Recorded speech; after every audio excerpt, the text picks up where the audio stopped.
আসসালামু আলাইকুম। আমি মোহাম্মদ তরিকুল হাসান। আমরা রসায়নের এইচএসসি রসায়নের প্রথম পত্রের দ্বিতীয় অধ্যায় গুণগত রসায়ন শুরু করতে যাচ্ছি। তো এই অধ্যায়টা HSC admission, CQ, MCQ, medical যে কোনো প্রস্তুতি পরীক্ষার জন্য খুবই গুরুত্বপূর্ণ। তো আমরা শুরু করতেছি, খুব বেশি কথা বলবো না ইনশাল্লাহ, সামনে যাওয়া যাক। তো অধ্যায়ের নাম হচ্ছে গুণগত রসায়ন। আজকে আমাদের লেকচার 1। তো প্রথমে আমরা দেখি আজকে লেকচার আমরা কী কী রেখেছি। আমরা আজকে কণিকা নিয়ে পড়াশোনা করব ইনশাল্লাহ, পরমাণুর মডেল, পরমাণুর ব্যাসার্ধ, ইলেকট্রনের বেগ এবং কক্ষপথে ইলেকট্রনের শক্তি নিয়ে আমরা আলোচনা করবো ইনশাল্লাহ। তো দেখা যাক পরে কি হয়। তো প্রথমে দেখো পদার্থ। আমরা জানি পদার্থ হচ্ছে কি, যার ভর আছে এবং কি যার আয়তন আছে বা জায়গা দখল করে, আমি ছোটবেলা বলছিলাম। তারপর হচ্ছে বল প্রয়োগে বাধা সৃষ্টি করে, হ্যাঁ, বল প্রয়োগে বাধা দেয়। এই তিনটা শর্ত যারা ফিল আপ করে তারা হচ্ছে পদার্থ।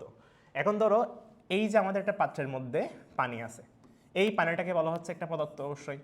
এখন পানিকে যখন ভাঙা হয় তখন আমরা সেখানে পাই H2O পাই। এই যে H2O কে আমরা বলি এটা হচ্ছে পানির অণু। তার মানে কি, পদার্থকে ভাঙলে কি পাওয়া যায়? পদার্থকে ভাঙলে পাওয়া যায় অণু, ঠিক আছে। এখন পানিকে যখন আমরা আবার ভাঙবো সেখান থেকে কি পাওয়া যাবে? দেখো, দুইটা H পাওয়া যাবে এবং একটা অক্সিজেন পাওয়া যাবে, ঠিক আছে। এই যে আলাদা করে আমরা দুইটা হাইড্রোজেন পেলাম, একটা অক্সিজেন পেলাম, এই যে এইগুলাকে বলা হয় পরমাণু। তার মানে হচ্ছে গিয়ে পদার্থকে ভাঙলে অণু পাওয়া যায় এবং অণুকে ভাঙলে কি পাওয়া যায়? পরমাণু পাওয়া যায়। এখন এই পরমাণুকে ভাঙলে আমরা যেটা পাবো সেটাকে বলা হয় কণিকা, এবং কণিকা হচ্ছে প্রধানত দুই ধরনের বা তিন ধরনের, কিছু কিছু বই আছে। তো একটা হচ্ছে স্থায়ী মূল কণিকা, আরটা হচ্ছে অস্থায়ী মূল কণিকা। তো কণিকার মধ্যে প্রধানত আমরা যদি দেখি পরের স্লাইডে, যে পরমাণুকে ভাঙলে আমরা কি পাই? আমরা পাই কণিকা, বুঝছো? তো দেখো এখানে একটা লেখা আছে হাইড্রোজেন 1H। এই যে H লেখা আছে বা হাইড্রোজেন, এটা হচ্ছে হাইড্রোজেনের যদিও প্রতীক, বাট যখন শুধুমাত্র H লেখা হবে এটা হচ্ছে হাইড্রোজেনের পরমাণু, আর যখন H2 লেখা হবে এটা হচ্ছে হাইড্রোজেনের অণু, ঠিক আছে। এখন আমরা যখন এই যে পরমাণুকে ভাঙবো, আমরা ভাঙলে যেই পার্টটা পাবো তার নাম হচ্ছে কণিকা। কণিকা হচ্ছে প্রধানত দুই ধরনের হয়, একটা হচ্ছে স্থায়ী মূল কণিকা, আরটা হচ্ছে অস্থায়ী মূল কণিকা। তো স্থায়ী মূল কণিকাটা ইম্পর্টেন্ট সবচাইতে। তো এখানে কে কে আছে? আমাদের পরিচিত সবার ইলেকট্রন, প্রোটন এবং নিউট্রন আছে। অতএব আমরা যদি বলি পরমাণুকে ভাঙলে কণিকা পাওয়া যায়, এবং কণিকার দুইটা অংশ আছে, স্থায়ী মূল কণিকা আরটা হচ্ছে অস্থায়ী মূল কণিকা, ঠিক আছে। তো অস্থায়ী মূল কণিকা হচ্ছে গিয়ে মেসন, পজিট্রন, নিউট্রনও অনেক কিছু আছে, তোমরা এগুলা একটু একটু জানলে হবে, সমস্যা নাই। তবে স্থায়ী মূল কণিকার মধ্যে প্রধানত কি কি আছে? ইলেকট্রন আছে, প্রোটন আছে এবং নিউট্রন আছে। এই ইলেকট্রন, প্রোটন, নিউট্রন একটা পরমাণুতে কিভাবে আছে, হ্যাঁ, কিভাবে সংযুক্ত আছে বা কিভাবে গঠিত আছে, কিভাবে তারা ঘুরতেছে, এই যে এই সংক্রান্ত আলোচনাটাকে বলা হচ্ছে পরমাণু মডেল এবং ধারণা, ঠিক আছে।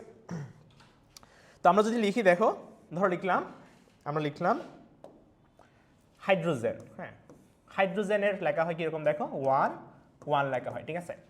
তো ধরো আমি যদি একটা যোগ লিখি, ধরো এটা হচ্ছে এক্স হচ্ছে একটা কোনো একটা পরমাণু। তো এখানে লেখা আছে জেড, এখানে ধরো লেখা আছে এ, এবং এখানে ধরো লেখা আছে কি প্লাস মাইনাস কোনো কিছু বা এন লেখা আছে, অথবা এন দিয়ে লেখা আছে প্লাস মাইনাস। এখানে কোনটার কি মিনিং একটু দেখো মন দিয়ে। এইখানে যেটা লেখা আছে প্রথমত এই এক্সকে বলা হয় মোলের প্রতীক, মোলের প্রতীক বলা হয়, মোলের প্রতীক, ঠিক আছে। তারপর যেটা উপরের দিকে আছে, এই যে উপরের দিকে যেটা এ আছে, এটাকে বলা হয় ভর সংখ্যা। এটা হচ্ছে ভর সংখ্যা বা ভর বলা হয়, অথবা আর বলা হয় নিউক্লিয়ন সংখ্যা। এটাকে বলা হয় নিউক্লিয়ন সংখ্যা, নিউক্লিয়ন সংখ্যা। তারপর এই যে জায়গায় যেটা জেড আছে, এই জেডটাকে বলা হয় প্রোটন সংখ্যা, প্রোটন সংখ্যা। এবার খুব খেয়াল করো, দেখো তো আমরা বললাম এখানে এ হচ্ছে গিয়ে ভর সংখ্যা বা নিউক্লিয়ন সংখ্যা বলা হয়, জেড মানে হচ্ছে প্রোটন সংখ্যা। তারপর এই যে এই জায়গায় যেটা দেখতে পাচ্ছ, এই জায়গায় যেটা দেখতে পাচ্ছ এটা হচ্ছে প্লাস মাইনাস বা এন প্লাস মাইনাস, এটা তারা বোঝায় আসলে সে কয়টি ইলেকট্রন দান করেছে বা গ্রহণ করেছে এটা বোঝায়, আমরা এটা পরে বুঝবো ইনশাল্লাহ। এখন দেখো আমরা যখন লিখি এ মানে হচ্ছে কি, এ মানে হচ্ছে ভর সংখ্যা। তো ভর সংখ্যার মধ্যে কে কে থাকে? ভর সংখ্যার মধ্যে থাকে নিউট্রন এবং প্রোটন থাকে, নিউট্রন প্লাস প্রোটন থাকে। তো নিউট্রন আর প্রোটন মিলে হয় নিউক্লিয়ন সংখ্যা কিংবা কি হয়, ভর সংখ্যা হয়, ঠিক আছে। সে আমি যদি লিখি সোডিয়াম, ধরো এই যে সোডিয়াম, আমরা সবাই এটা চিনি আশা করি। সোডিয়াম, সোডিয়াম লেখা আছে 11 এখানে 2 3। তো সোডিয়ামের এই যে একটা পরমাণু লেখা আছে, এখানে খেয়াল করো, এখানে হচ্ছে যেটা 11 লেখা আছে এটা কি সংখ্যা? এটা হচ্ছে প্রোটন সংখ্যা। তাহলে পি ইকুয়াল টু কত হবে? পি ইকুয়াল টু 11 হবে। তারপর এই যে এটা হচ্ছে ভর সংখ্যা, তাহলে ভর সংখ্যাকে এ দিয়ে প্রকাশ করা হয়, তো এ হবে কত? 23। দেন আমরা যদি এ সমান লিখি, এ সমান কি হয়? এ সমান হয় n প্লাস পি। তো এ কত আসছে? এ আসছে 23, নিউট্রন সংখ্যা আমরা বের করব, আর পি হচ্ছে এখানে 11 বা 11। এখান থেকে হিসাব করলে আমরা যেটা পাবো n ইকুয়াল টু পাবো 23 মাইনাস 11 মানে হচ্ছে 12। অতএব নিউট্রন সংখ্যা হচ্ছে 12 এইখানে, এবং প্রোটন সংখ্যা হচ্ছে কত? 11। দুইটা মিলে যোগ করলে কত হয়? 23। এই 23টাকে বলা হচ্ছে নিউক্লিয়ন সংখ্যা, ঠিক আছে। এখন এই যে নিউট্রন, প্রোটন, ইলেকট্রন এগুলা কিভাবে থাকে তা আমরা এটা হচ্ছে গিয়ে মেইনলি ব্যাখ্যা করব। তো আমরা কি বললাম দেখো, এখানে হচ্ছে জেড হচ্ছে কি বলছিলাম? প্রোটন সংখ্যা। তবে হ্যাঁ, সোডিয়ামের এখানে প্রোটন সংখ্যা যা থাকে ঠিক ততটা ইলেকট্রন থাকে, বুঝছো? অতএব ইলেকট্রন সংখ্যা তাহলে কত হবে? এখানে ইলেকট্রন হচ্ছে 11টাই হবে, বুঝছো? তারপর দেখো আমরা যদি এগুলো ডিটেলসে পড়বো, এবং তোমরা মোটামুটি এগুলো ক্লাস 9 10 কিছু কিছু পড়ে আসছো। তারপর দেখো আমরা যদি পরের স্লাইডে যাই, আমরা দেখি এখানে যে কয়েকটা বিষয় আছে, হয়তো তোমরা এগুলো আগে শুনছো যদিও। একটা হচ্ছে আইসোটোপ। আইসোটোপের লাস্টে কি আছে দেখো? লাস্টে প আছে। তো আইসোটোপ কারা? প দিয়ে আমরা মনে রাখবো প্রোটন সংখ্যা। যেই সকল বা পরমাণুর প্রোটন সংখ্যা সমান হবে, প্রোটন সংখ্যা সমান হলে তাকে কি বলা হবে? তারাকে পরস্পরকে কি বলা হবে? আইসোটোপ বলা হয়, ঠিক আছে। আইসো ভার, লাস্টে লেখা আছে কি? ভার। তো ভার দিয়ে লিখবো, মনে রাখবো কি আমরা? ভর সংখ্যা সমান। যে সকল পরমাণুর ভর সংখ্যা সমান তারা হচ্ছে আইসোবার, বা নিউক্লিয়ন সংখ্যা সমান তারা হচ্ছে আইসোবার। আইসোটোন, লাস্টে দন্তিয়ান্ন আছে, আমরা এটা দিয়ে মনে রাখবো নিউট্রন। তাহলে যেই সকল পরমাণুর নিউট্রন সংখ্যা সমান তারা হচ্ছে আইসোটোন, পরস্পরের আইসোটোন। আইসো ইলেকট্রনিক, ইলেকট্রন দিয়ে মনে রাখবো যাদের হচ্ছে ইলেকট্রন সংখ্যা সমান। ইলেকট্রন সংখ্যা যাদের সমান তারা হচ্ছে আইসো ইলেকট্রন। এখন আমি একটা উদাহরণ দিই, দেখো ধরো আমাদের কাছে এখানে 3টা যৌগ আছে, একটা হচ্ছে এক্স, একটা ধরো হচ্ছে ওয়াই, যৌগ বলছি পরমাণু আছে, তারপর আরেকটা ধরো জেড। ওকে, তো এখানে মনে করো এটা মনে করো হচ্ছে 2, এগুলো আমি এনে দিচ্ছি, আবার এগুলো কোনো যোগ করবো না, জাস্ট এখানে এক্স এর প্রতীক হিসেবে ইউজ করতেছি আমরা। ধরো লেখা আছে 2 4, তারপর ধরো লেখা আছে এখানে 2 4, এখানে ধরো লেখা আছে 2 5 লেখা আছে। হ্যাঁ, তো এই যে 2 4 লেখা আছে, 2 4 লেখা আছে, এটা মানে কি? আমরা একটু শিখছিলাম নিচের সংখ্যাটাকে কি বলে? প্রোটন সংখ্যা বলা হয়, আর উপরটা সংখ্যা হচ্ছে ভর সংখ্যা। তো এইখানে দুইটার মধ্যে লক্ষ্য করো, দুইটার মধ্যে হচ্ছে এইখানেও 2 আছে, এখানেও 2 আছে, তার মানে কি এর প্রোটন সংখ্যা কত? প্রোটন সংখ্যা 2। এইটার প্রোটন সংখ্যা কত? এখানে এটারও 2। বাট তুমি যদি চিন্তা করো নিউট্রন কত হবে? খুব সহজেই জাস্ট এটা থেকে এটা কি করো? বিয়োগ করে দিবা। 4 থেকে 2 গেলে কত হয়? 2 হয়। এখানেও সেম, 5 থেকে 2 গেলে 3 হয়। তার মানে কি এখানে দেখো এবার, এখানে হচ্ছে আমাদের প্রোটন সংখ্যা সমান কিন্তু ভর সংখ্যা ভিন্ন, তাকে কি বলা হবে? অতএব এখানে এক্স ওয়াইকে বলা হয় পরস্পরের আইসোটোপ বলা হবে, ঠিক আছে। আচ্ছা, এখন মনে করো এখানে আরেকটা যৌগ আছে, এটা ধরো হচ্ছে 4 3, ধরলাম 4 3।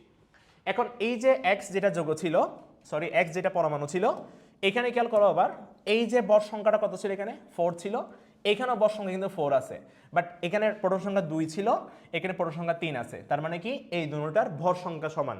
তাহলে এখানে এক্স জেডকে কি বলা হবে? পরস্পরের আইসোভার বলা হবে। কেন?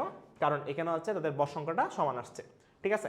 এখন ধরো আরেকটা ধরো যৌগ আছে এখানে, ধরো এটা হচ্ছে মনে করো পি। হ্যাঁ, তো পি যৌগটার মধ্যে, সরি পি মৌলটার মধ্যে এখানে মনে করো এখানে ধরো লেখা আছে কত? 3 লেখা আছে, এখানে ধরো লেখা আছে 6। এখন এই যৌগের প্রোটন সংখ্যা, সরি এই পরমাণুর প্রোটন সংখ্যা কত? এই পরমাণুর প্রোটন সংখ্যা হচ্ছে এখানে 3, এবং যেটা নিউট্রন সংখ্যা সেটা কত হবে? 6 থেকে 3 গেলে কত হয় 3 হয়, ঠিক আছে। এবার আমরা একটু ওয়াই এবং পি লক্ষ্য করি। ওয়াই এর মধ্যে প্রোটন সংখ্যা ছিল 2 আর পি এর মধ্যে প্রোটন সংখ্যা ছিল 3, কিন্তু ভর সংখ্যা ছিল এখানে 5, এখানে হচ্ছে 6, কিন্তু নিউট্রন সংখ্যা কত আসছে 5 থেকে 2 গেলে 3 হয়, 6 থেকে 3 গেলে 3 হয়। অতএব এখানে ওয়াই এবং পি এর হচ্ছে নিউট্রন সংখ্যা সমান, অতএব বলা যায় ওয়াই পি হলো এখানে আইসোটোন বলা হচ্ছে, ঠিক আছে। আচ্ছা, তো আমরা একটু দেখি আবার আমাদের যেটা স্লাইড ছিল যে আইসোটোপ মানে কি, প্রোটন সংখ্যা সমান, যাদের প্রোটন সংখ্যা সমান থাকবে তারা হচ্ছে পরস্পর আইসোটোপ। আইসোভার, যাদের ভর সংখ্যা সমান থাকবে তারা হচ্ছে পরস্পর আইসোভার। আইসোটোন মানে হচ্ছে যাদের নিউট্রন সংখ্যা সমান থাকবে তারা হচ্ছে আইসোটোন, এবং আইসো ইলেকট্রনিক মানে হচ্ছে যাদের কি সংখ্যা সমান, ইলেকট্রন সংখ্যা সমান, তারা হচ্ছে আইসো ইলেকট্রন। আচ্ছা গেল। এবার দেখো আমাদের পরের স্লাইডে যাই। তো আমরা দেখি একটা অঙ্ক করি, এটা হচ্ছে ডিইউতে আসছে, 19-20 আসছিল। দেখো, তো আমরা মনে হয় সবাই চিনি, একটা পর্যায় সারণী আছে, এটা সম্পর্কে ক্লাস 9-এ তোমরা ধারণা পেয়েছো। তো এখানে খেয়াল করো, নাইট্রোজেন বা NO3- এ আয়নে কত ইলেকট্রন বিদ্যমান। মনে হচ্ছে খুব সহজ একটা প্রশ্ন, কিন্তু দেখো আসলে এটা হচ্ছে ডিইউতে আসছিল। হ্যাঁ, এটা কিন্তু ডিইউর প্রশ্ন, এই যে ডিইউতে আসছিল, 19-20 সালে আসছিল। এখন দেখেন NO3- এইটার আসলে কি বলা যায় খেয়াল করো। আমরা যদি লিখি এখানে NO3-, ঠিক আছে। এখানে কে কে আছে, নাইট্রোজেন আছে, অক্সিজেন 3টা আছে, একটা মাইনাস চার্জ এক্সট্রা করে আছে বা ইলেকট্রন আছে এক্সট্রা করে। এখন নাইট্রোজেনকে যখন ভাঙবো, নাইট্রোজেন কত হয় আমরা জানি, নাইট্রোজেন হয় 14 নম্বরে। নাইট্রোজেন কত নম্বরে হয়, সরি দুঃখিত, নাইট্রোজেন হয় 7 নম্বরে। এখানে 7 থাকে, এখানে 14 থাকে, বুঝছো। তারপর অক্সিজেনকে ভাঙলে কি হয় দেখো, অক্সিজেন হচ্ছে গিয়ে এখানে হবে কত 8, এখানে হয় 16, ঠিক আছে। এখন এটার মিনিং কি, এটার মিনিং খুবই সহজ, আমরা একটু আগে দেখছিলাম। নাইট্রোজেনের প্রোটন সংখ্যা কত, এখানে প্রোটন সংখ্যা 7, এখানে অক্সিজেনের প্রোটন সংখ্যা কত 8, ঠিক আছে। তো মনে রাখবা যতটা ইলেকট্রন থাকে ঠিক ততটা প্রোটন থাকে, বুঝছো। অতএব ইলেকট্রন কত হবে, এখানে 7 হবে, এখানে ইলেকট্রন কত হবে তাহলে 8 হবে, ঠিক আছে। কিন্তু অক্সিজেন কয়টা আছে, এখানে 3টা আছে, তাহলে 3 8 মোট কত হবে, 3 8 কত হয় 24 হয়। তো নাইট্রোজেনের হচ্ছে 7টা, 7 লিখলাম। তারপর হচ্ছে এখানে একটাতে 8টা করে, বাট অক্সিজেন 3টা আছে, তাহলে কত হবে 3 8 কত হয় 24, ঠিক আছে। কিন্তু এই যে এখানে দেখো একটা মাইনাস চার্জ আছে, এই যে একটা মাইনাস চার্জ ছিল এখানে, এইটা কিন্তু এক্সট্রা করে একটা ইলেকট্রন বেশি আছে বোঝাই। অতএব ওইটা সহ কি করতে হবে, এখানে যোগ করা লাগবে। তাহলে মোট কত হয় দেখো, 7 একে হচ্ছে 8, 8 এ 24-এ 32, এই হচ্ছে আমাদের আনসার 32। তো দেখো ডিউতে এটা আসছিল, এটা খুব বেশি কঠিন না, এবং এই ধরনের অসংখ্য প্রশ্ন বিভিন্ন অ্যাডমিশন পরীক্ষা বা বোর্ড পরীক্ষায় কিংবা মেডিকেল পরীক্ষার মধ্যে আসতে পারে, ঠিক আছে। আচ্ছা, এবার দেখো আমরা পরের স্লাইডে যাই। তো আমরা পরমাণু মডেল পড়তেছিলাম মেইনলি আসলে। তো একটা পরমাণুতে 3টা মূল কণিকা থাকে, ইলেকট্রন, প্রোটন এবং নিউট্রন। এখন এই ইলেকট্রন, প্রোটন এবং নিউট্রন কীভাবে থাকে সেটা হচ্ছে বিভিন্ন বিজ্ঞানীজন এটা ব্যাখ্যা করেছেন। তো প্রথমটা হচ্ছে থমসন মডেল, রাদারফোর্ড মডেল এবং বোর পরমাণু মডেল, ঠিক আছে। এখন থমসন পরমাণু মডেল যেটা ছিল, এটা খুব বেশি কাজের না আসলে, তবে আমরা একটু করে বলি। সেটা হচ্ছে কীরকম, আমরা সবাই আশা করি তরমুজ চিনি, তাই না। তরমুজ, এই যে তরমুজ হচ্ছে দেখতে কীরকম, তরমুজ হচ্ছে কি দেখতে এই যে অনেকটা কাটলে এরকম হয়, ঠিক আছে। এখানে হচ্ছে ভিতরে লাল অংশ থাকে এবং লাল অংশের মধ্যে হচ্ছে কালো কালো কি থাকে, বীজ থাকে, বুঝছো। এখন একটা তরমুজের মধ্যে আমি ধরে নিচ্ছি বীজ হচ্ছে এই যে এগুলো ধরো বীজ, ওকে। তো একটা তরমুজের মধ্যে কিভাবে থাকে বীজগুলা, হ্যাঁ গেঁথে গেঁথে থাকে না। এটা বোঝাচ্ছি কি দেখো, লাল অংশটা যেটা আছে তরমুজে, যে লাল অংশ থাকে, ওই লাল অংশটাকে বলা হচ্ছে প্রোটন, এবং ইলেকট্রনগুলো সেখানে গেঁথে আছে। তো এত সস্তা আসলে মডেল চলে না কেমিস্ট্রিতে, অবশ্যই একটু দামি মডেল হইতে হবে। তার জন্য সেকেন্ডটা হচ্ছে খুবই ইম্পর্টেন্ট, সেটা হচ্ছে রাদারফোর্ড পরমাণু মডেল।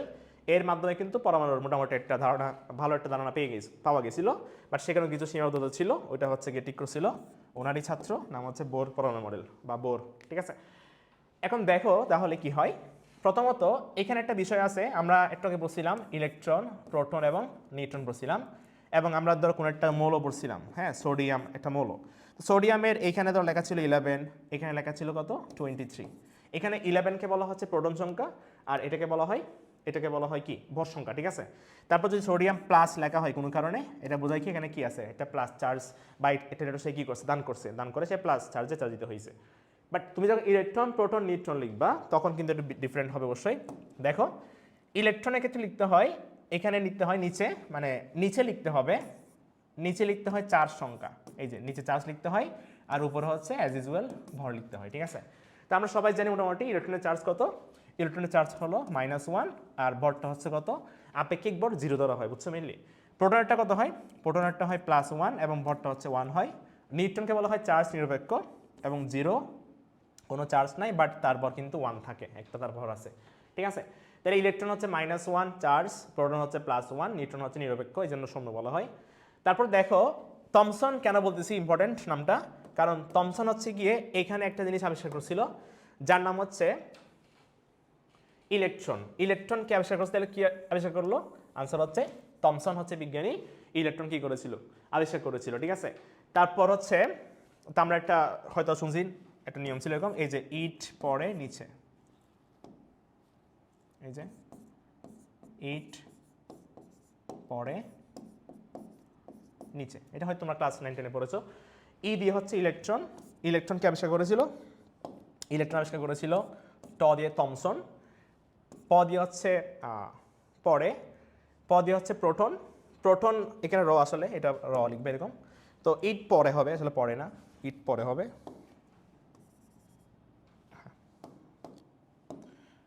ইট পরে নিচে, এই যে প দিয়ে হচ্ছে প্রোটন, আর র দিয়ে হচ্ছে রাদারফোর্ড। রাদারফোর্ড তাহলে কি আবিষ্কার করেছিল, প্রোটন আবিষ্কার করেছিল, আর নি দিয়ে হচ্ছে নিউট্রন, আর সে দিয়ে হচ্ছে স্যাডউইক, বিজ্ঞানী স্যাডউইক নিউট্রন আবিষ্কার করেছিল, ঠিক আছে। তো এটা এমসিকিউতে মাঝে মাঝে আসে, তবে খুব একটা দরকার নাই। তো দেখলাম থমসন হচ্ছে কি আসলে কি করেছিল, ইলেকট্রন আবিষ্কার করেছিল, এই জন্য তার নামটা অবশ্যই গুরুত্বপূর্ণ বলা যায়। আচ্ছা, আমরা এবার দেখি তাহলে পরের স্লাইডে কি হয় আমাদের। দেখো রাদারফোর্ড পরমাণু মডেল আমরা এখানে পড়ব। প্রথমত রাদারফোর্ড পরমাণু মডেলের মধ্যে উনি কি করেছিল, উনি হচ্ছে একটা আলফা কণা পরীক্ষা করেছিল।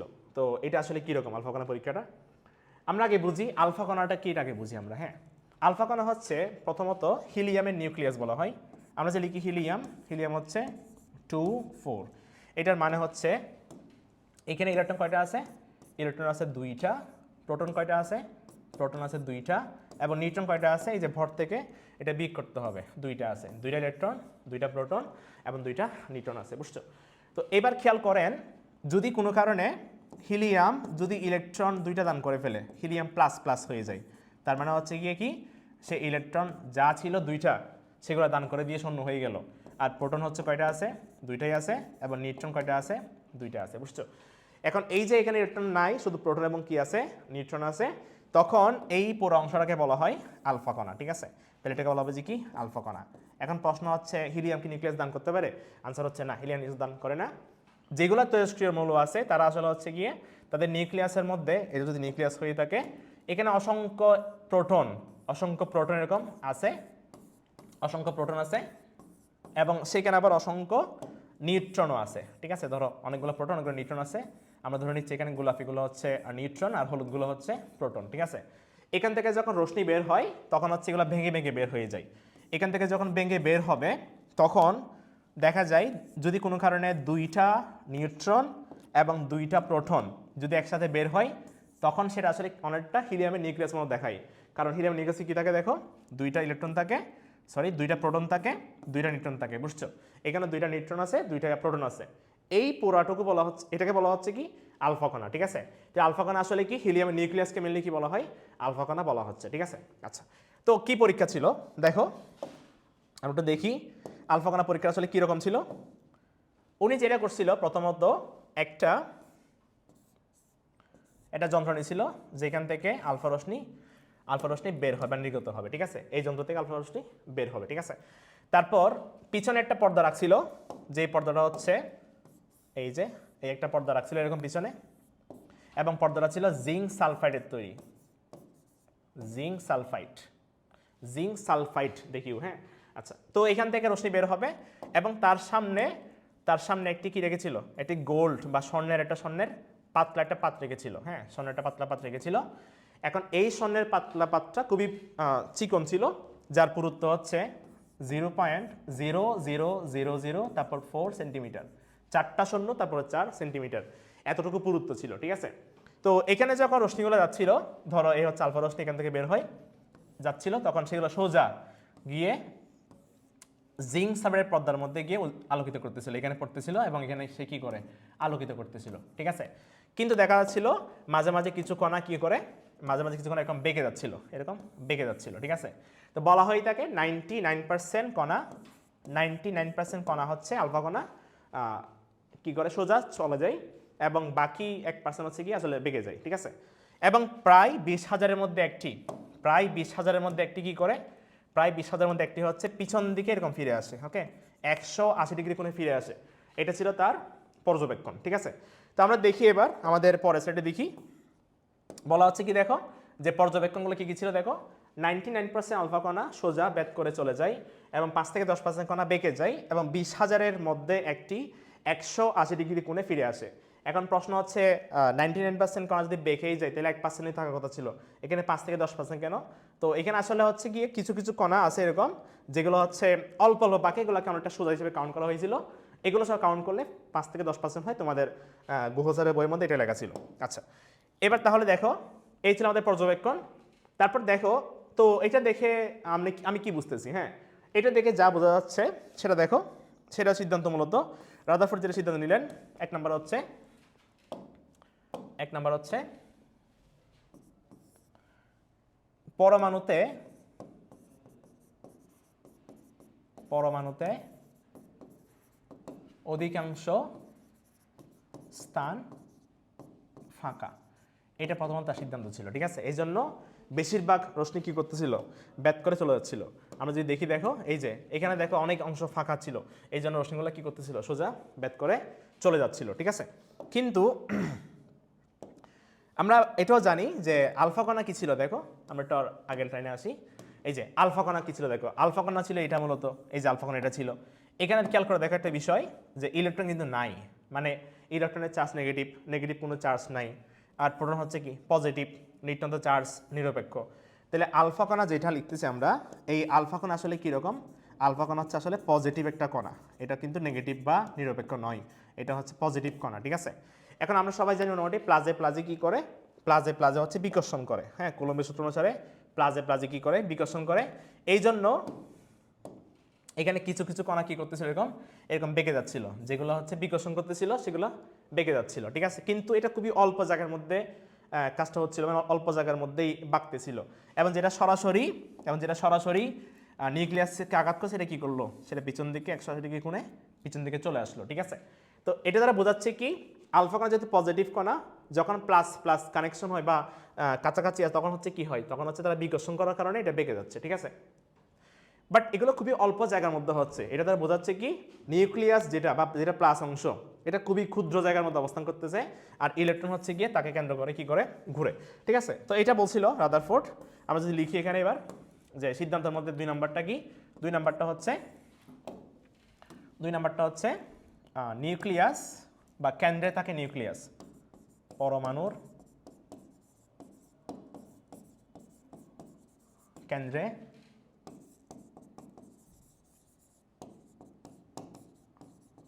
নিউক্লিয়াস বিদ্যমান, এবং যেটা আকারে খুবই ছোট হবে, আর ইলেকট্রন সমূহ নিউক্লিয়াসকে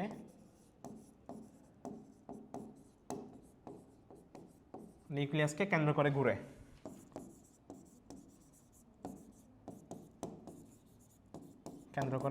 ঠিক আছে। আচ্ছা, এখন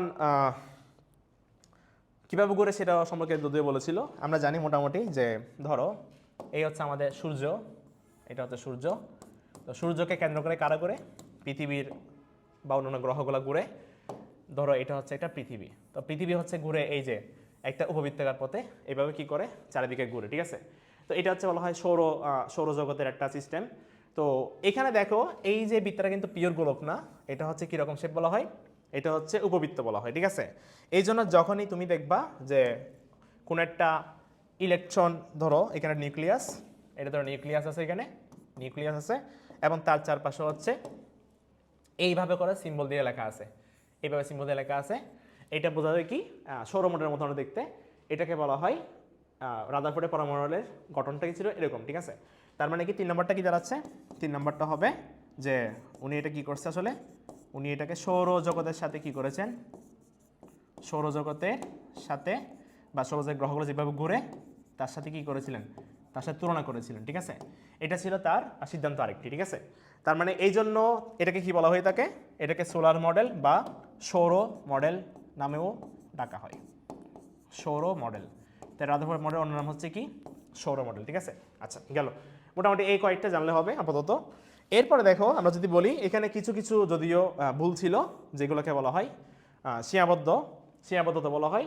তো রাদারফোর্ড মডেলের মধ্যে কিছু সীমাবদ্ধতা ছিল। তার মধ্যে প্রথমটা হচ্ছে উনি যে বলেছিল যে সৌর মণ্ডলের সাথে তুলনা করেছিল।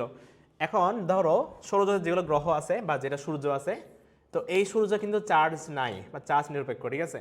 তার চারপাশে পৃথিবী ঘুরে, তো এই সাথে তুলনা করেছিল। এটা কিন্তু এটা ভুল ছিল। কেন ভুল ছিল?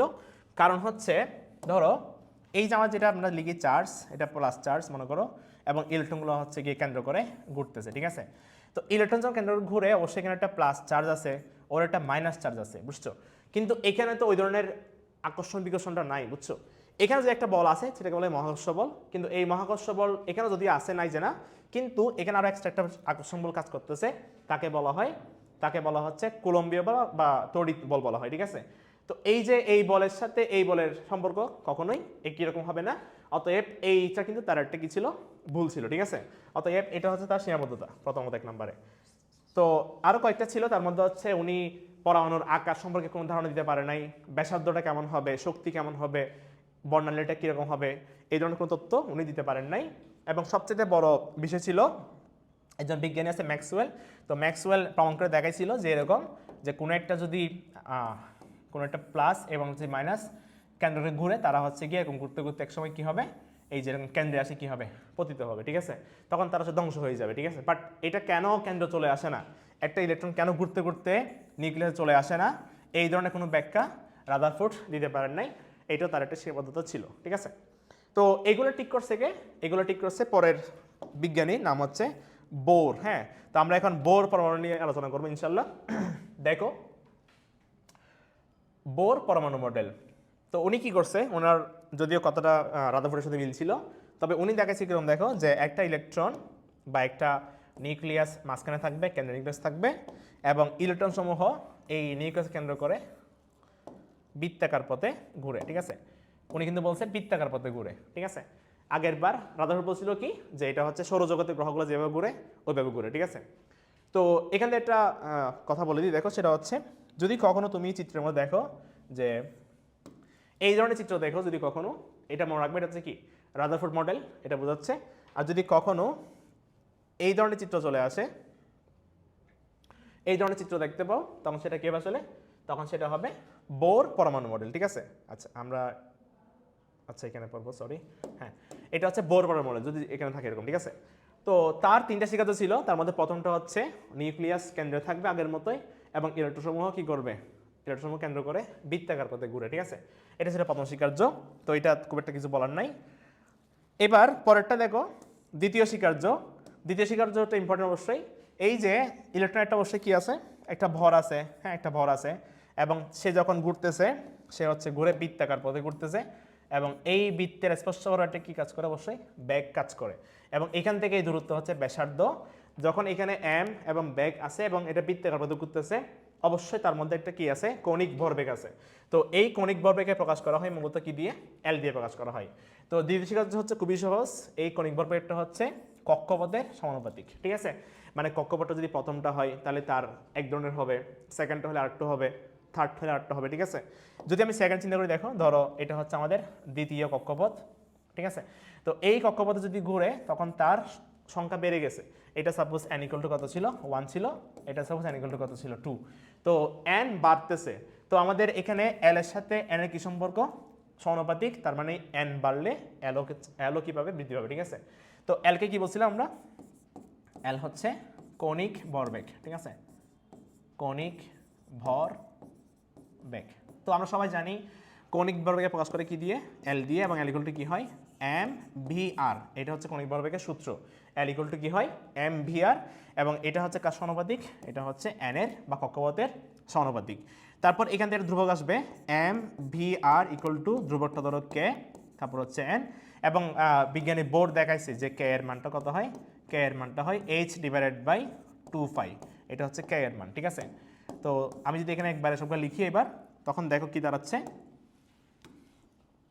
M V R equal to h divided by 2 pi, পাশে কি আছে, পাশে এন আছে, এবং একবারে সব লিখলে ফাইনালি কি হয় দেখো, m V R equal to n H divided by 2 pi. এই হচ্ছে বোরের দ্বিতীয় স্বীকার্য, ঠিক আছে।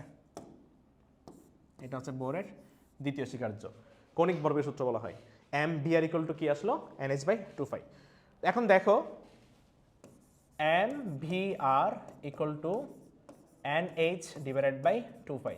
এখানে কার পরিচয় কি দেখো, প্রথমত হচ্ছে এম, এম হচ্ছে ইলেকট্রনের ভর, এম হচ্ছে কি ইলেকট্রনের ভর, এবং সেই ভরটা কত আমরা জানি মোটামুটি 9.11 ইন্টু 10⁻³ কেজি। এই হচ্ছে ইলেকট্রনের ভর, ঠিক আছে।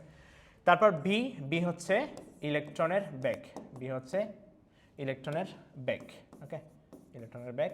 তারপর আর, আর হচ্ছে কক্ষপথের ব্যাসার্ধ বা পরমাণু ইলেকট্রনের যেই কক্ষপথে করতেছে সেই কক্ষপথের ব্যাসার্ধ, কক্ষপথের ব্যাসার্ধ। তারপর এন হচ্ছে কক্ষপথ সংখ্যা, কক্ষপথ সংখ্যা,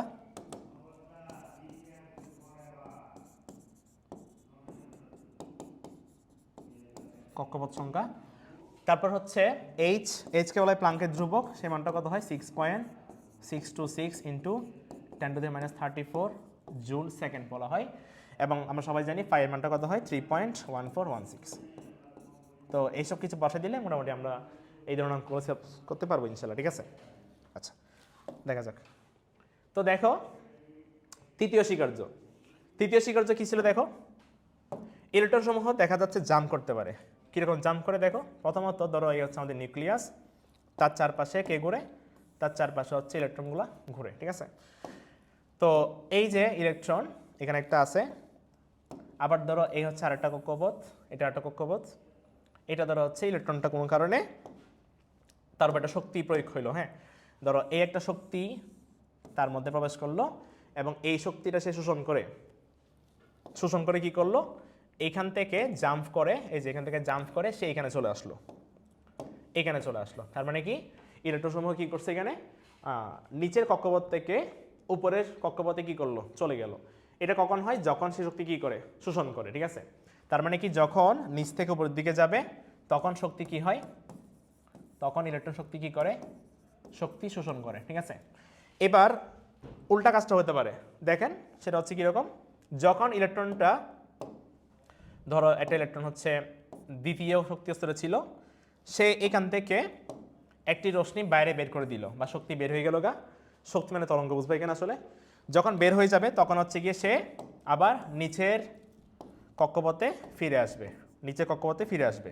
এটা কখন আসলো, যখন সে শক্তি কি করে দিল, বাইরে বের করে দিল। এই যে বের করে বলা হয় বিকিরণ। তাহলে যখন শক্তি বিকিরণ করে তখন কি হয়, তখন ইলেকট্রন হচ্ছে উপরের কক্ষপথ থেকে নিজের কক্ষপথে ফেরত চলে আসে, ঠিক আছে। আচ্ছা, তো তৃতীয় স্বীকার্যের মধ্যে কি আসছে দেখো, এইখানে যখন ছিল শক্তি, তার একটা শক্তি ছিল, সাপোজ সেটা হচ্ছে E1, এবং এখানে যখন গেল তখন তার একটা শক্তি আছে, সেটা হচ্ছে E2। তো এই যে দুইটা শক্তির একটা পার্থক্য আছে, তাকে বলা হয়, তাকে বলা হচ্ছে ডেল্টা ই, ওকে। তো ডেল ই মানে হচ্ছে কি শক্তির পার্থক্য, সেটা কতটুকু হবে, খুবই সহজ, E2 মাইনাস কত হবে, E1 হবে, এবং এই ডেল ই এর মানটা হয় এইচ নিউ এর সমানুপাতিক। এখানে নিউকে বলা হয় কম্পাঙ্ক, ঠিক আছে। তো আমরা জানি কম্পাঙ্ক ভি ইকুয়াল টু কি হয়, আমরা জানি বলছিলাম 9 বি ইকুয়াল টু হচ্ছে এফ ল্যামডা, যেখানে এফকে বলা হয় কম্পাঙ্ক, ঠিক আছে। এবং যেহেতু এখানে আলোর বেগেই, এটা আলোর বেগেই মূলত বের হয়, অতএব এটাকে বলা হয় সি, সি দিয়ে প্রকাশ করা হয়, সি মানে আলোর বেগ, আর এফটাকে নিউ দিয়ে প্রকাশ করা হয় সাথে ল্যামডা, সেখান থেকে লেখা যাবে nu equal to c divided by lambda লেখা যায়, ঠিক আছে। তো আমরা যদি এই যে নিউ সমান সি বাই ল্যামডা এই ভ্যালুটা এখানে বসাই, তাহলে দেখো কি হয়, ডেল ই সমান হবে H into C divide by lambda, একবারে লেখা যাবে ডেল ই সমান H C divide by lambda. এই হচ্ছে বোরের তৃতীয় স্বীকার্য, ঠিক আছে। আচ্ছা, তো আমরা মোটামুটি শিখলাম বোরের ফলন মডেল তিনটা ছিল, তিনটা স্বীকার্য আমরা পড়ে ফেলছি। প্রথমটা ছিল কি, ইলেকট্রন সমূহ কেন্দ্র করে, নিউক্লিয়াস কেন্দ্র করে ঘুরে, এবং সেটা কীরকম কক্ষপথ, বৃত্তা কক্ষপথে ঘুরে, ঠিক আছে। তবে এখানে একটা বিষয় একটু বলি আবার, যে প্রথম কক্ষপথ যেটা ঘুরে এটাকে আমরা n = 1 লিখি, পরেরটাকে আমরা কি বলি, N2 বলি, তারপর হচ্ছে N = 3 বলি। আমরা যখন ইলেকট্রন বিন্যাস পড়বো তোমরা ডিটেলসে পড়বো ইনশাল্লাহ। তো 1 কে বলা হয় আসলে কি, 1 কে তোমরা জানো প্রথমটাকে কে বলা হয়, পরেরটাকে কি L, পরেরটাকে M দিয়ে প্রকাশ করে, এভাবে প্রকাশ করা হয়, বুঝছো? আচ্ছা, তো এবার দেখি আমরা এরপরে কি আছে। এরপরে একটা অঙ্ক দিছি এখানে, দেখো এটা চট্টগ্রাম বোর্ডে আসছিল 17 সালে। তো কি প্রশ্ন দেখো, সেটা হচ্ছে বলা আছে প্রথম শক্তি স্তরে হাইড্রোজেন পরমাণুর আবর্তন ইলেকট্রনের কণিক ভরবেগ নির্ণয় করো। প্রথম শক্তি স্তরে H পরমাণুর আবর্তন ইলেকট্রনের কণিক ভরবেগ নির্ণয় করো। তো দেখা যাক, প্রথমত একটি ইলেকট্রন ঘুরতেছে, ধরো এই হচ্ছে নিউক্লিয়াস এবং তাকে কেন্দ্র করে কে ঘুরে, ইলেকট্রন সমূহ ঘুরে, ঠিক আছে? ধরো এই একটা ইলেকট্রন ঘুরতেছে এবং সেটা কোথায়, সেটা হচ্ছে প্রথম শক্তি স্তরে ঘুরতেছে। তো অতএব এখানে n কত হবে, nটা খুবই সহজ, n = 1 হবে, ঠিক আছে? তো H পরমাণুর আবর্তন ইলেকট্রনের কণিক ভরবেগ নির্ণয় করতে বলা হচ্ছে। আমরা একটু আগে বলছিলাম যে mvr ইকুয়াল টু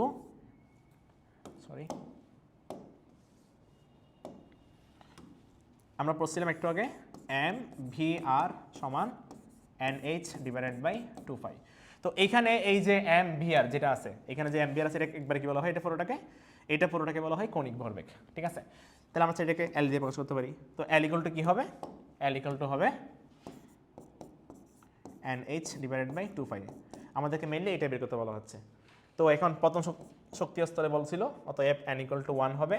h কত ছিল, 6.626 10⁻³ ডিভাইডেড বাই 2π, 2 × 3.1416, এটা বসালে আমরা এটার মান পেয়ে যাব, ঠিক আছে? এখন প্রশ্ন হচ্ছে কণিক ভরবেগ এককটা কি হবে। দেখো এখানে m v r ছিল, তো m মানে কি হয় আমরা জানি, m মানে হয় কেজি, আর b কত হবে, b হবে ms−1, এবং ব্যাসার্ধ r কে আমরা প্রকাশ করি কি দিয়ে, দূরত্ব যেহেতু মিটার দিয়ে প্রকাশ করা হবে। তাহলে একবারে কি আসবে এখানে, কেজি মিটার স্কয়ার s−1, এই হচ্ছে কণিক ভরবেগের একক। তো এই ধরনের সহজ প্রশ্ন ভোটে আসে, আসলে আমরা চাইলে করতে পারি ইনশাল্লাহ, হ্যাঁ। আচ্ছা, এবার দেখা যাক পরের প্রশ্ন। এরপর হচ্ছে আমাদের আছে পরমাণুর ব্যাসার্ধ। আমরা মোটামুটি এতক্ষণ যা পড়ছি সবগুলো ক্লাস 9-10 পড়া ছিল বলতে গেলে। এই যে এখন থেকে আমাদের ইন্টারের পড়া শুরু হচ্ছে মূলত, তো খুব মনোযোগ দিয়ে বসে পড়তে হবে। তো খেয়াল করে দেখা যাক পরমাণুর ব্যাসার্ধ। এই যে ধরো এই একটা পরমাণু, তো এই পরমাণুতে মাঝখানে ধরো কি আছে, নিউক্লিয়াস আছে, এবং এই হচ্ছে ধরো ইলেকট্রন, ঠিক আছে? তো ইলেকট্রন যখন ঘুরে অবশ্যই এখান থেকে যে দূরত্ব দেখা যাচ্ছে এটাকে কি বলা হয়, এটাকে মেইনলি ব্যাসার্ধ বলা হয়, ঠিক আছে? তো প্রশ্ন হচ্ছে ওই ব্যাসার্ধের মানটা কত হবে, আমরা আস্তে আস্তে ডিটেলসে ব্যাখ্যা করব, ঠিক আছে? দেখা যাক। প্রথমত আমরা কয়েকটা পর আগে পড়ি, আমরা কিন্তু 19 পড়ছিলাম যদি এটা, যে একটা চার্জের ধরো মান হচ্ছে কত, Q1, এবং এখান থেকে আর দূরত্বে আরও একটি চার্জ এখানে আছে, নাম হচ্ছে Q2। এদের মধ্যে একটা তড়িৎ ফোর্স কাজ করে, এবং সেই মানটা কত ছিল, F = ছিল 1 ডিভাইডেড বাই, বা তোমরা 19 এরকম বলছিলা, F = K × Q1 Q2 divide by কত ছিল, r² ছিল। এবং এখানে আসলে K এর মানটা যেটা হয় সেটা হয় 1 divided by 4πε0 Q1 Q2 divide by r² যদি শূন্য মাধ্যম হয়ে থাকে তবে এই সূত্রটা ফলো করবে। তাহলে F = কত হয়, F = হচ্ছে এখানে 1 divided by 4πε0 Q1 Q2 by কত, r²। তো আমরা এই সাহায্যে আসলে পরমাণু ব্যাসার্ধ কী করবো, নির্ণয় করব, দেখা যাক। তো প্রথমত ধরো এই হচ্ছে একটি নিউক্লিয়াস, এবং এই হচ্ছে আমাদের নিউক্লিয়াস, এটা হচ্ছে ইলেকট্রন কক্ষপথে বৃত্তাকার পথে ঘুরে, ঠিক আছে? এখন খেয়াল করেন এইখানে এই যে এখান থেকে এই দূরত্ব, এটা হচ্ছে ব্যাসার্ধ, ঠিক আছে? এখন আমরা জানি ইলেকট্রনের চার্জ কত, ধরে নিচ্ছি আমরা ই হচ্ছে ইলেকট্রনের চার্জ, এবং এখানে যে নিউক্লিয়াস আছে, হ্যাঁ, তার মধ্যে কি আছে, তার মধ্যে প্রোটন আছে, বুঝছো? এখন প্রোটনের চার্জ কত হয়, প্রোটনের চার্জ যা ইলেকট্রনের চার্জ তাই আসলে, বুঝছো? অতএব এটা কত হবে, এটা হবে ই, ঠিক আছে? এখন আমরা ধরে নিচ্ছি নিউক্লিয়াসের মধ্যে প্রোটন একটা না, জেড সংখ্যক আছে, অতএব তাহলে কি হবে, তাহলে ZE হবে, ঠিক আছে? তাহলে প্রোটন হচ্ছে এখানে কয়টি আছে, ZE সংখ্যক, আর ইলেকট্রন কয়টা আছে এখানে, জাস্ট ই একটা লিখলাম, ঠিক আছে?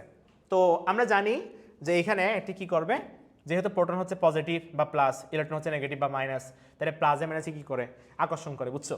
অতএব এখানে একটা বল পাওয়া যাবে, এবং সেই বলটা কতটুকু হবে, সেই বলটা হবে F = 1 ডিভাইডেড বাই 4πε0 Q1 হচ্ছে এখানে কত, জেড ই, এই যে Q1 হচ্ছে জেড ই, Q2 হচ্ছে শুধু ই, ডিভাইডেড বাই কত, ডিভাইডেড বাই আর স্কোয়ার। অতএব এফ ইকুয়াল টু হচ্ছে 1 ডিভাইডেড বাই 4 এপসিলন নট, এখানে Z E square divided by কত হবে, আর স্কোয়ার হবে। ঠিক আছে, এটাকে বলা হয় কুলম্বীয় ফোর্স, আমরা এফ কিউ দিয়ে প্রকাশ করতেছি আপাতত। ঠিক আছে, এখন আমরা জানি বৃত্তাকার পথে কোনো বস্তু ঘোরানোর জন্য একটা বল অবশ্যই লাগে, তাকে কি বলে, তাকে কেন্দ্রমুখী বল বলে, বুঝছো। এখন যেহেতু এটা বৃত্তাকার পথে ঘুরতেছে, তাহলে তাকে কেউ না কেউ অবশ্যই কেন্দ্র দিকে কি করতেছে, একটি বল দিচ্ছে, এবং সেই বলটা আসলে কে, সেটা হচ্ছে তড়িৎ বল বা কুলম্বীয় ফোর্স এফ কিউ। তাহলে এই বলটা আসলে কি হিসেবে কাজ করতেছে এখানে, যখন সে বৃত্তাকার পথে ঘুরতেছে তখন কি, তখন কেন্দ্রমুখী বল হিসেবে কি করতেছে, কাজ করতেছে, বুঝছো। অতএব বলা যায় কি, এটাই আসলে কি এফ সি, তাহলে এফ সি ইকুয়াল টু কত হয়, এফ সি ইকুয়াল টু হবে এফ কিউ। ঠিক আছে, কেন্দ্রমুখী বলটাই মূলত কি বলে এখানে, তড়িৎ বল। ঠিক আছে, তো আমরা জানি সবাই এফ সি ইকুয়াল টু কত হয়, এফ সি ইকুয়াল টু হয় M B square divided by কত হয়, আর হয়, এবং এখানে এফ কিউ কত আসছে 1 divided by 4 epsilon nought Z E square divided by R square. ঠিক আছে, তো এখান থেকে দেখো, এখান থেকে হচ্ছে আর একটা কাটা যায়, আর থার্ড থাকে, আর কোনো কিছু যাবে না, দেন কি লেখা যায়,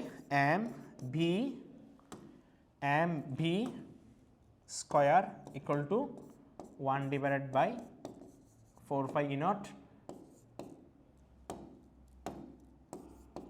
Z E square divided by R, এটা বাকি আছে। ঠিক আছে, আচ্ছা এবার আমরা একটু আগে বলছিলাম সবাই, সেটা হচ্ছে কি M V R equal to কি বলছি আমরা, NH ডিভাইডেড বাই 2 পাই পড়ছিলাম। ঠিক আছে, তো এখান থেকে বি সমান কি লেখা যাবে, বি সমান লেখা যায় NH divided by 2 pi M R, উভয় দিকে বর্গ করো, তাহলে বি স্কোয়ার সমান কি লেখা যাবে, N square H square divided by 4 pi square M square R square. ঠিক আছে, তো আমরা এই যে বি স্কোয়ারের মানটা আমরা এই জায়গায় বসাই দিব। তো দেখো তাহলে কি হয়, আমরা পাচ্ছিলাম এম বি স্কোয়ার সমান কি পেয়েছিলাম, 1 divide by 4 pi naught Z E square by R, sorry 1 divided by 4 pi E naught Z E square divide by R, এটা পেয়েছিলাম। ঠিক আছে, তো এখন আমরা বি স্কোয়ার মানে কত পাইছি দেখো, বি স্কোয়ার সমান পাইছি আমরা এইটা N square H square divide by কত 4 pi square M square R square, এই মানটা আমরা বি স্কোয়ার জায়গায় বসাই দিচ্ছি, তাহলে কত হয় N square H square divided by 4 pi square M square R square, এই পাশে আছে 1 divided by 4 pi E naught Z E square divided by R. এবার দেখো কি কাটা যায় এখানে, এখানে হচ্ছে প্রথমত এম একটা কাটা যায় আর 10 থাকে, এখানে ব্যাসার্ধ আর কাটা গেলে 8 থাকে, 4 কাটা যাচ্ছে, 5 একটা কাটা যাচ্ছে, আর একটা 5 থাকে এখানে, এতটুকুই। তাহলে দেখা যাচ্ছে কি N square H square divided by 5 M R equal to এই পাশে আছে Z E square divided by E nought. তো এখান থেকে কোনাকুনি গুণ করো, 5 এম জেড ই স্কোয়ার সাথে আর ইকুয়াল টু হবে N square H square E naught, এখান থেকে লেখা যাবে R equal to N square H square E not divided by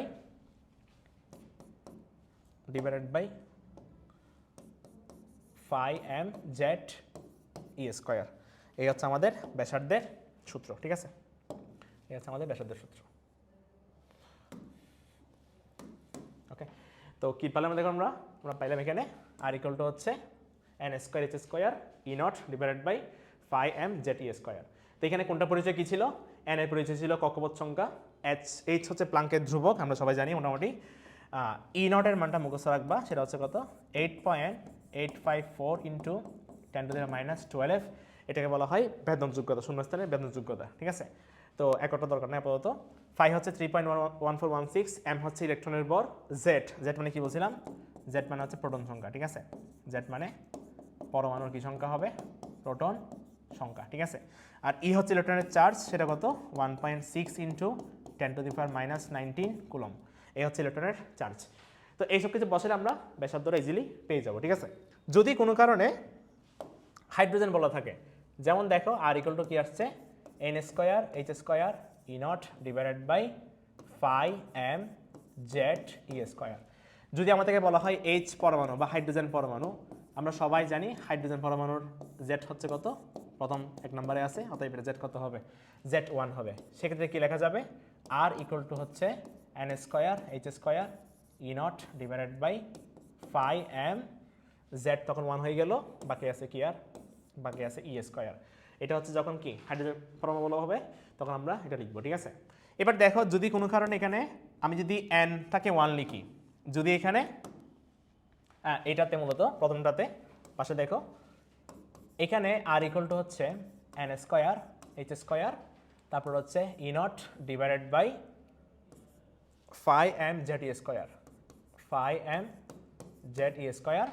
যদি এটা আর এন হয়ে থাকে, বা আমরা এটাকে মেনলি আর এন দিয়ে প্রকাশ করি, মানে হচ্ছে এনতম কক্ষপথের ব্যাসার্ধ বলা হয়।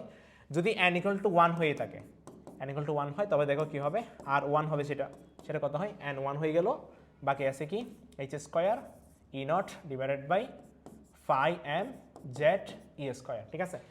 এখন দেখো আমরা যদি চিন্তা করি এখানে, এই যে এখানে এন বাদ দিয়ে যেটা বাকি আছে, এন বাদ দিয়ে যেটা বাকি আছে, এইচ স্কোয়ার ই নট কত, phi M Z E square, এই ভ্যালুটা আসলে এটা না, তার মানে কি বলা যায়, এটাকে আর 1 লেখা যাবে। তাহলে কি দাঁড়াচ্ছে দেখো, এখান থেকে দাঁড়াচ্ছে আর এন ইকুয়াল টু লেখা যাবে এন স্কোয়ারটা রেখে দিলাম আগে ইন্টু আর 1, এটা হচ্ছে আমাদের একটা সূত্র বলা যায়।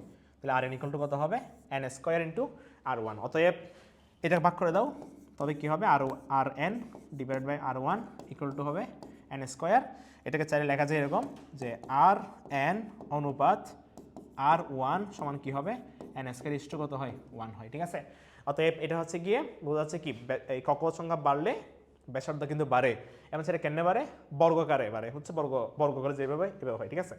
যদি বলা হয় তাকে, যেমন ধরো একটা প্রশ্ন করি, ধরো প্রথম কক্ষপথের ব্যাসার্ধ হচ্ছে সাপোজ 0.5 অ্যামস্ট্রং বলা হচ্ছে, ঠিক আছে। তাহলে তৃতীয় কক্ষপথের ব্যাসার্ধ কত হবে, তৃতীয় মানে হচ্ছে R3, হ্যাঁ, তখন সেটা কি লেখা যায়, এখানে দেখো এনটা হচ্ছে 3 হয়ে গেছে এখন, তাহলে কি বলা যাবে, 3 স্কোয়ার ইন্টু আর 1 বলা যাবে, ঠিক আছে। তো 3 স্কোয়ার হচ্ছে 9, এটা কত হচ্ছে 0.5, হিসাব করলে কত হয়, এটা 4.5 অ্যামস্ট্রং চলে আসবে, ঠিক আছে। এটা কিন্তু এমসিকিউতে মাঝে মাঝে আসে। তো আমরা আর এন ইকুয়াল টু কি পেলাম, এন স্কোয়ার ইন্টু কত, আর 1, আর এন এর মেন সূত্র কোনটা ছিল, এটা ছিল আর এন এর মেন সূত্র, ঠিক আছে। যাই হোক, আমরা এবার দেখি পরের স্লাইডে কি আছে আমাদের, আমরা এগুলো দিয়ে ম্যাথ ইনশাল্লাহ পরের দিন পড়বো। আমরা আজকে আরেকটা পড়বো, দেখো সেটা হচ্ছে ইলেকট্রনের ব্যাগ। তো ইলেকট্রন যে ঘুরতেছিল একটু আগে এখানে, এই যে ইলেকট্রন ঘুরে, তার একটা অবশ্যই ব্যাগ আছে, সেই বিট আমরা এখন বের করব। আমরা জানি M V R equal to কি আসছে একটু আগে, N square N H divided by 2 pi ছিল, ঠিক আছে। তো আমরা আর সমান কি পেয়েছি, N square H square E not divided by pi M Z E square পেয়েছিলাম, ঠিক আছে। তো এখানে আর এর জায়গায় আমরা ওই মানটা বসাই দিব, তবে দেখো কি হয়, এম ভি আর কত আসছে এখানে, N square H square E not divided by pi M Z E square সমান এই পাশে আছে N H divided by 2 pi, ঠিক আছে। তারপর দেখো এখানে কি কাটা যায়, এখানে হচ্ছে এম কাটা যাচ্ছে, তারপর আর কিছু যাবে না, অতএব লেখা যায় কি, দেখো ভি ইকুয়াল টু লেখা যাবে তাহলে একবারে এই যে এগুলো উপরে যাবে এন এইচ, তারপর হচ্ছে একটা ফাই থাকবে, আচ্ছা ফাই কাটা যাচ্ছিল, দেখো এই যে ফাই কাটা যাচ্ছিল, তাহলে বাকি আছে কি, দেখো এখানে বাকি আছে হ্যাঁ এনএইচ বাকি আছে, জেড ই স্কোয়ার বাকি আছে ডিভাইডেড বাই, এগুলো দিকে নিয়ে যাও 2 N square H square E nought, এই হচ্ছে ব্যাগের রাশিমাল। তাহলে বি সমান কি হবে, N H Z E square divide by কত, 2 N square square E nought. আচ্ছা এখানে দেখো, এখানে এইচও কাটা যায়, এইচ একটা কাটলে এখানে আরেকটা এইচ থাকবে, এন কাটলে আরেকটা এন থাকবে, বুঝছো। তাহলে ফাইনালি কি হয় দেখো, ফাইনালি যেটা হবে সেটা হচ্ছে এরকম, ভি ইকুয়াল টু হবে উপরে হবে Z E square divided by নিচে হবে 2 এন এইচ ই নট বা এপসিলন নট, এই হচ্ছে আমাদের ভি এর সূত্র, ঠিক আছে। অতএব বি সমান কি লেখা যায়, Z E square divided by 2 N H epsilon nought, ঠিক আছে। যেখানে জেড হচ্ছে পারমাণবিক সংখ্যা বা প্রোটন সংখ্যা বলা হয়, আর ই হচ্ছে ইলেকট্রনের চার্জ, এন হচ্ছে কক্ষপথ, ঠিক আছে। এখন দেখো আমরা যখন ব্যাসার্ধ বলছিলাম তখন কিন্তু ব্যাসার্ধের ক্ষেত্রে এই যে এখানে খেয়াল করো, ব্যাসার্ধের ক্ষেত্রে কিন্তু এই যে ব্যাসার্ধের সাথে এটা কি সম্পর্ক ছিল, সমানুপাতিক। তার মানে কি কক্ষপথ বাড়লে কি বাড়ে, কক্ষপথের সংখ্যা বাড়লে ব্যাসার্ধ বেড়ে যায়, খুবই স্বাভাবিক। ধরো প্রথমটা অবশ্যই ছোট হবে, পরেরটা একটু বড় হয়, তার মানে কি বাড়লে ব্যাসার্ধটা কি হচ্ছে, বড় হচ্ছে, ঠিক আছে। বাট এখানে খেয়াল করো ব্যাসার্ধ ব্যাগের সাথে কি সম্পর্ক, দেখো এই যে ব্যাগের সাথে হচ্ছে এটার কি সম্পর্ক, ব্যস্তানুপাতিক। তার মানে কি ব্যাগের সাথে হচ্ছে কক্ষপথ সংখ্যা কি সম্পর্ক, ব্যস্তানুপাতিক। তার মানে কি কক্ষপথ সংখ্যা বৃদ্ধি পাইলে ব্যাগ কমে যাবে, ঠিক আছে। এটা দেখো রিয়েলাইজ করা যায়, খেয়াল করো। ধরো একটা ইলেকট্রন এটা জাস্ট অনেক স্পিডে করতেছে, ঠিক আছে। এখানেরটা অবশ্যই কি একটু স্লোলি ঘুরবে, ঠিক আছে, অবশ্যই একটু স্লো করতেছে, ঠিক আছে। এখন দেখো এই যে একটা পথ সে ঘুরে আসতেছে, এই পুরা পথটাকে কি বলা হয়, তার তার হচ্ছে গিয়ে সরণ বলা হয়, ঠিক আছে। আমরা জানি বৃত্তের পরিধি হচ্ছে কি এখানে সরণ মেনলি, এই যে সরণটা, তখন তাকে কি লেখা যাবে, যেটা সরণ এস সেটা কত আসে, সেটা আসে 2πr, ঠিক আছে। এটা হচ্ছে 2π হচ্ছে পরিধি, এবং সে বৃত্তের মধ্যে ঘুরতেছে কত বেগে, ভি বেগে। আমরা সবাই জানি এস ইকুয়াল টু কি হয়, এস ইকুয়াল টু হয় বিটি, সেখান থেকে টি সমান লেখা যাবে এস ডিভাইডেড বাই ভি। তো এসটা কত আসছে এখানে, এস আসছে 2πr, এবং বিটা কত আসছে আগের স্লাইডে, বিটা আসছিল Z E square divided by 2nh E nought, ঠিক আছে। তো Z E square, Z E square 2n কত ছিল, 2nh E not, 2nh E not, এটা ছিল ভি এর মান। তো এবার দেখো কি লেখা যায় এখান থেকে লেখা যাবে 2πr, ভাগের জায়গায় গুণ দিবা, এটা উল্টাই যাবে 2nh E not divided by Z E square, ঠিক আছে। এবার দেখো কি কাটা যায় এখানে কাটা যাচ্ছে, কোনো কিছু কাটা যাচ্ছে না, তাহলে কি হয় ফাইনালি দেখো, যেটা হবে সেটা হবে টি সমান হবে 2 দুগুণে 4, তারপর হবে pi N nh E nought, nh E nought সাথে একটা ব্যাসার্ধ আর আছে divided by Z E square. এই হচ্ছে আমাদের পর্যায়কালের সূত্র। একটা ইলেকট্রন ঘুরতে কতক্ষণ সময় লাগবে, তার আনসার হচ্ছে এইটা, ঠিক আছে। তাহলে টি ইকুয়াল টু কি হয়, টি ইকুয়াল টু হবে 4π nh E nought R into Z E square. এখন এখানে ব্যাসার্ধ আর আছে, চাইলে একটু বড় একটু ছোট করা যায়। দেখো আমরা পাইছি কি, দেখো আমরা পাইছিলাম টি সমান পেয়েছি, টি সমান হচ্ছে 4π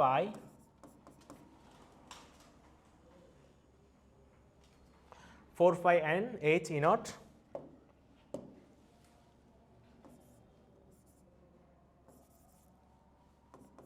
আর divided by Z E square, Z E square, ঠিক আছে। তো আমরা আগের স্লাইডের মধ্যে ব্যাসার্ধ বের করছিলাম, সেটা কত পেয়েছিলাম, N square H square E not divided by pi M Z E square, এটা ছিল ব্যাসার্ধের সূত্র, ঠিক আছে। আচ্ছা তো দেখি আমি, ঠিক আছে। তো এখন দেখো আমরা যদি এখানে টি এর মানটা বসাই, সরি আর এর মানটা বসাই, 4π n h E not divided by Z E square into R, R এর মানটা কত আসে এখানে, N square H square E not divided by pi M Z E square. তবে দেখো কি হয় এখানে 4 হবে, তারপর হচ্ছে এখানে ফাই কাটা যায়, এই যে ফাই কাটা গেল, এন এন স্কোয়ার কত হবে, এন এন স্কোয়ার মিলে হয় এন কিউব, তারপর হচ্ছে এখানে এইচ স্কোয়ার মিলে হবে এইচ কিউব, ই নট মিলে হবে E not square divided by Z square E to the power 4। এই হচ্ছে পর্যায়কাল, ঠিক আছে।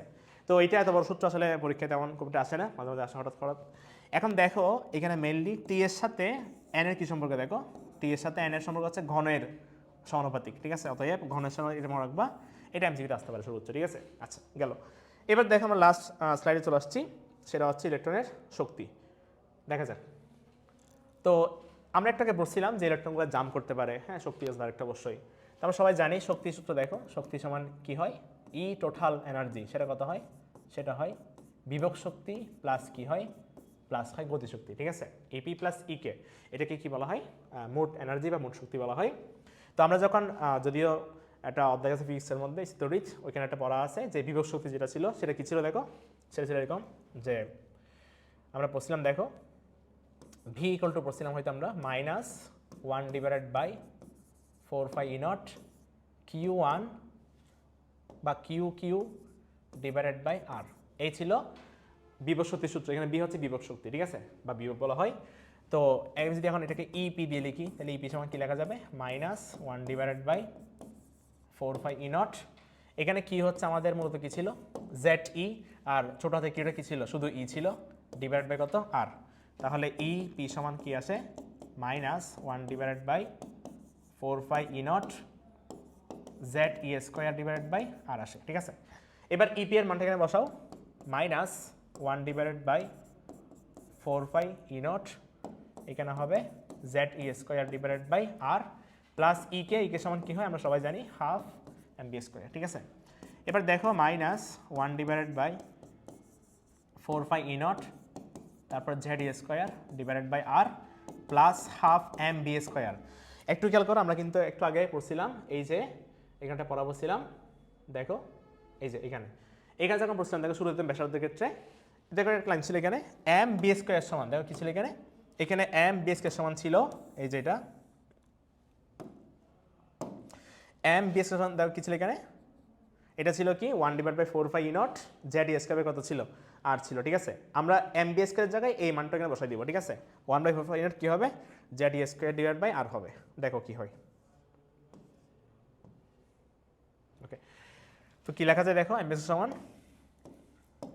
1/4πE0 Z E square divide by R লিখলাম, ঠিক আছে। এখন দেখেন এখানে আমরা যদি এই পুরো অংশটুকুকে এক্স মনে করি, এটা পুরোটা যদি এক্স হয় তাহলে এইটা পুরোটা এক্স, সেম দুটোটা, ঠিক আছে। দেখো মাইনাস এক্স, এখানে minus x plus half x, তো মাইনাস এখানে ওয়ান আছে মনে মনে, -1x থেকে প্লাস হাফ এক্স কী করতে হবে, যোগ করতে হবে, তখন সেটা কত হবে, তখন সেটা হবে -12x, ঠিক আছে। অথবা দেখো আমি দেখাই এখানে যে -x, ওকে দেখো এই যে -x প্লাস হচ্ছে কি হাফ এক্স, এটা যোগ করলে কত হয়, এটা যোগ করলে হবে -12x হবে, ঠিক আছে। তো আমরা এখানে লিখি দেখো তাহলে কি হয়, দেখো এখানে হবে -12x, তো x মানে কি এই পুরোটা আমরা x ধরছি, তাহলে কি লেখা যাবে -1/4πE0 সাথে Z E square divide by কত হবে আর হবে, ঠিক আছে।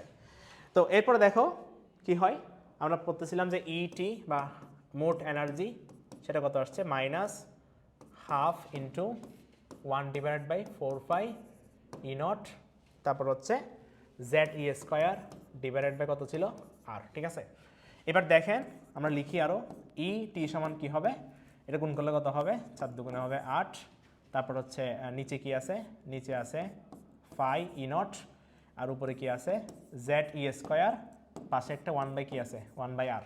তো আমরা আর সমান পড়ছিলাম একটু আগে, আর সমান পড়ছিলাম কি N square H square E0 divided by πm Z E square পড়ছিলাম, ঠিক আছে। এখানে হচ্ছে আর এর উল্টা হবে, তাহলে কি লেখা যায় এখানে -1/8 Z E square divided by πE0, এটা উল্টা কি হবে, এটা উল্টা হবে πm Z E square divided by N square H square E0, ঠিক আছে। এবার দেখো এখান থেকে কী কাটা যায়, এখান থেকে বেশি কিছু কাটা যাবে না, শুধুমাত্র ফাই কাটা যাবে, তারপর হচ্ছে আর কিছু কাটা যাবে না।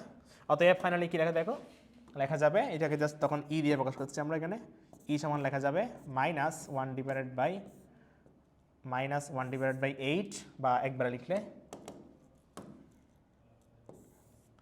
নিচে হবে 8, তারপর কি আছে এখানে, তারপর আছে N square H square then E0 মিলে কত হবে E0 স্কোয়ার, আর উপরে আছে কি দেখো এখানে জেড, এখানে জেড, তাহলে কি লেখা যাবে জেড স্কোয়ার, তারপর হচ্ছে এম লিখলাম, তারপর হচ্ছে ই স্কোয়ার মিলে কত হয় e⁴ হবে, ঠিক আছে। এই হচ্ছে আমাদের মোটামুটি ই এর সূত্র। তাহলে ই মানে শক্তি, শক্তি সূত্র কত হবে, শক্তি সূত্র হবে Z square M e⁴ divided by 8 N square H square E0 square, ঠিক আছে। এবং প্রত্যেকের মান আশা করি জানা আছে, জেড হচ্ছে প্রোটন সংখ্যা ছিল, এম হচ্ছে ইলেকট্রনের ভর, ই হচ্ছে ইলেকট্রনের চার্জ, এন হচ্ছে কক্ষপথ সংখ্যা, এইচ প্লাঙ্কের ধ্রুবক এবং E0 বেদনযোগ্যতা, যেটার মান কত ছিল 8.854 ইন্টু 10 ইনভার্স মাইনাস বা 10⁻⁻12 ছিল, ঠিক আছে। আচ্ছা এবার দেখো এখানে কয়েকটা বিষয় আছে আবার, যে আমরা পাইছি কি দেখো, আমরা পাইছিলাম ই সমান পাচ্ছি